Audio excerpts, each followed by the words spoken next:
आइए किस तरह से श्रोताओं बताया कि हमारे इस देश के लिए राजगुरु सुखदेव भगत सिंह फांसी के फंदे को हंसते हंसते चूम गए और कहते हैं कि अगर वो देश दीवाने अपनी कुर्बानी ना देते तो शायद हम सभी यहाँ बैठ करके इन भजनों का, इन रागनियों का, इन हिस्टोरिकल बातों का आनंद ना ले रहे होते।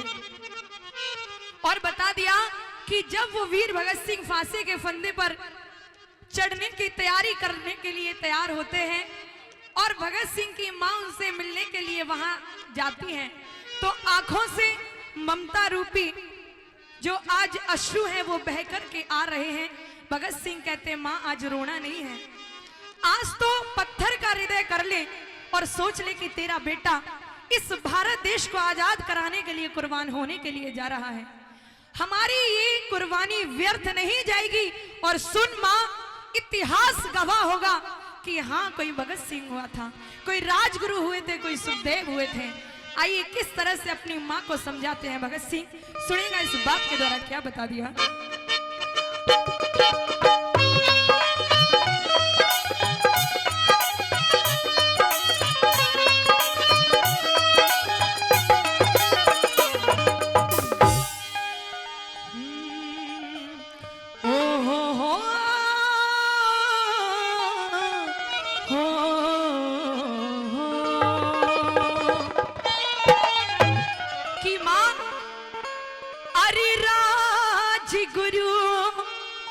वो सुखदेव भगत सिंह की मां लेंगे जन्म दोबारा।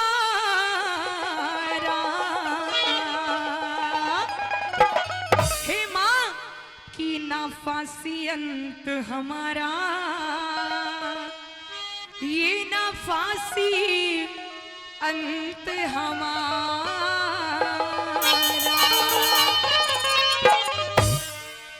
राजगुरु सुखदेव भगत सिंह, राजगुरु सुखदेव भगत सिंह लेंगे जन्म दोबारा। ना फांसी अंत हमारा, ना फांसी अंत हमारा, फांसी अंत हमारा, ना फांसी अंत हमारा। राजगुरु सुखदेव भगत सिंह, राजगुरु सुखदेव भगत सिंह लेंगे जन्म दोबारा। ना फांसी अंत हमारा, ना फांसी अंत हमारा, फांसी अंत हमारा।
शाम नहीं होने देंगे और सदियों की कुर्बानी कभी गुलाम नहीं होने देंगे।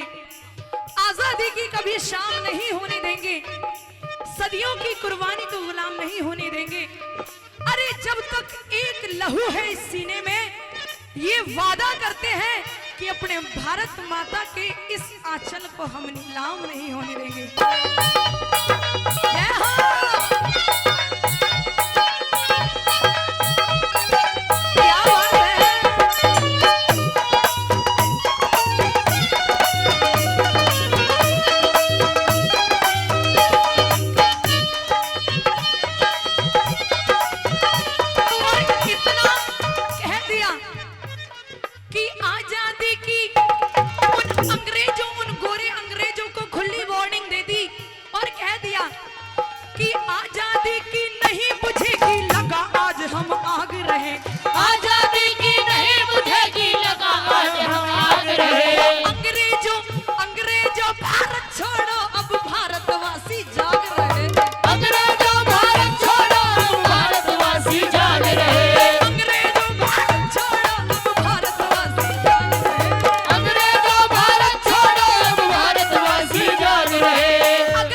बार तेरी कोख से जन्म लेना है माँ, और इस भारत देश की रक्षा, इस भारत माता की रक्षा फिर से करनी है। वो चाहे कितनी बार मिटे हम, चाहे कितनी बार मिटे, पर करेंगे अंत तुम्हारा ना फांसी, ना फांसी अंत हमारा, ना फांसी अंत हमारा, ना फांसी अंत हमारा, ना फांसी अंत हमारा। जय हो।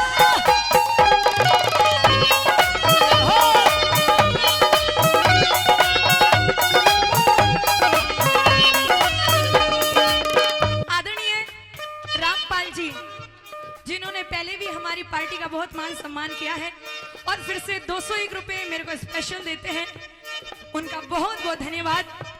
श्रोताओं, तीसरी बात के द्वारा बता दिया। भगत सिंह कहते हैं माँ, आने वाले समय में इतिहास के पन्नों पर भगत सिंह का नाम लिखा हुआ होगा। और श्रोताओं कहते भी हैं, आप सभी ने एक दो पंक्तियां सुनी होंगी, काफी समय से चली हुई आ रही हैं, और बताया है हमारे भारत देश के अंदर नित्य प्रतिदिन आतंकवाद बढ़ता जा रहा है। तो उसी के लिए चंद लाइनें की उस पाकिस्तान के लिए कि अगर ऐसा हुआ, आइए 101 रुपए और हमारे अंकल जी देते हैं, उनका बहुत बहुत धन्यवाद। बता दिया कि दूध मांगोगे तो खीर देंगे, अरे दूध मांगोगे तो खीर देंगे, और बात की कश्मीर की तो तुम्हें चीर देंगे। कितने श्रोता ऐसे हैं जिन्होंने इस लाइन को सुना होगा? हाथ उठाइए जिन्होंने भी सुना है। आपने नहीं सुना? सुना है ना?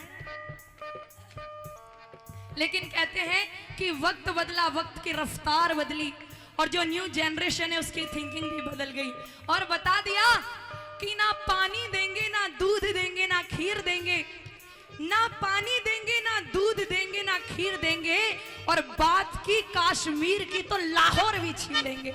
इस भारत देश की जनरेशन की ये सोचोगे?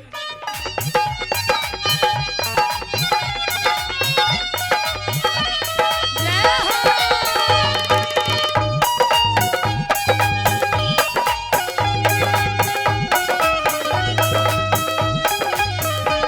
कि हम तीनों आज हंसते हंसते फांसी पर चढ़ जाएंगे, हम तीनों आज हंसते हंसते फांसी पर चढ़ जाएंगे। अपनी भारत माँ की कोख से जन्म दोबारा पाएंगे, अपनी भारत माँ की कोख से जन्म दोबारा पाएंगे, अपनी भारत माँ की कोख से जन्म दोबारा पाएंगे, अपनी भारत माँ की कोख से जन्म दोबारा पाएंगे। मर जाएंगे मिट जाएंगे, मर जाए पर मिट जाए, पर करेंगे अंत तुम्हारा ना फांसी, ना फांसी अंत हमारा, ना फांसी अंत हमारा, ना फांसी अंत हमारा, फांसी अंत हमारा।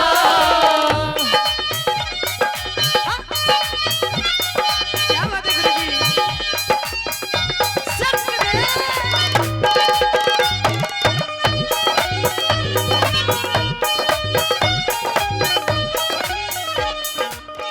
इस भारत देश के अंदर ज्यादा बताने की मेरे को जरूरत भी नहीं है, क्योंकि न्यूज़पेपर के माध्यम से और टीवी के माध्यम से, आजकल फोन्स हो गए, यूट्यूब के माध्यम से सारी न्यूज आप तक पहुंच जाती है।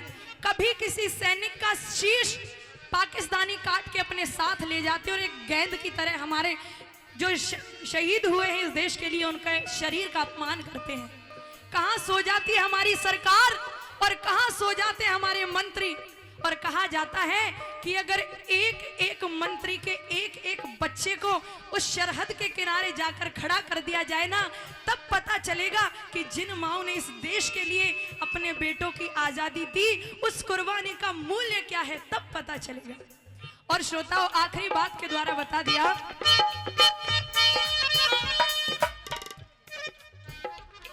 आदरणीय कुंदन सूबेदार जी कल्याणपुरा से 101 रुपए देते हैं, उनका बहुत बहुत धन्यवाद। 100 रुपए पंडित जी देवकी नंदन जी, वो भी देते हैं, उनका बहुत बहुत धन्यवाद। और 100 रुपए राकेश जी जो अध्यक्ष हैं वो भी 101 रुपए से आशीर्वाद देती हूँ, उनका बहुत बहुत धन्यवाद।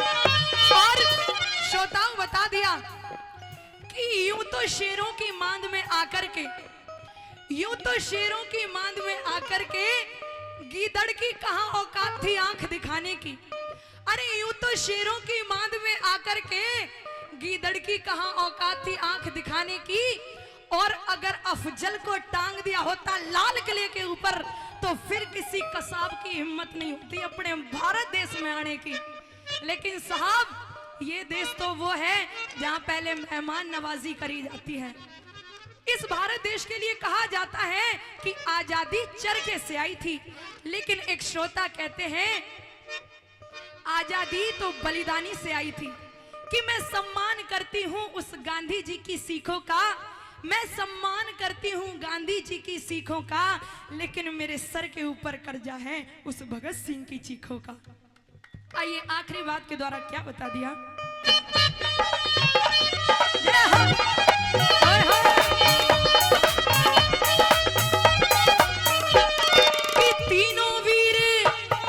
तीनों वीर देश की खातिर फांसी ऊपर झूल गए, तीनों वीर देश की खातिर फांसी ऊपर झूल गए। देश में हाहाकार मचा था आज तलक ना भूल रहे, देश में हाहाकार मचा था आज तलक ना भूल रहे, देश में हाहाकार मचा था आज तलक ना भूल रहे, देश में हाहाकार मचा था आज तलक ना भूल रहे। नारे तो बहुत हैं लेकिन जो जुनून और जोश भर दे हर जवान व्यक्ति के अंदर, जवान श्रोता के अंदर और हमारे इस फ्यूचर के अंदर, वो बता दिया क्या कि गूंज उठा हरे राम बैसले, गूंज उठा हरे राम बैसले, इंकलाब का नारा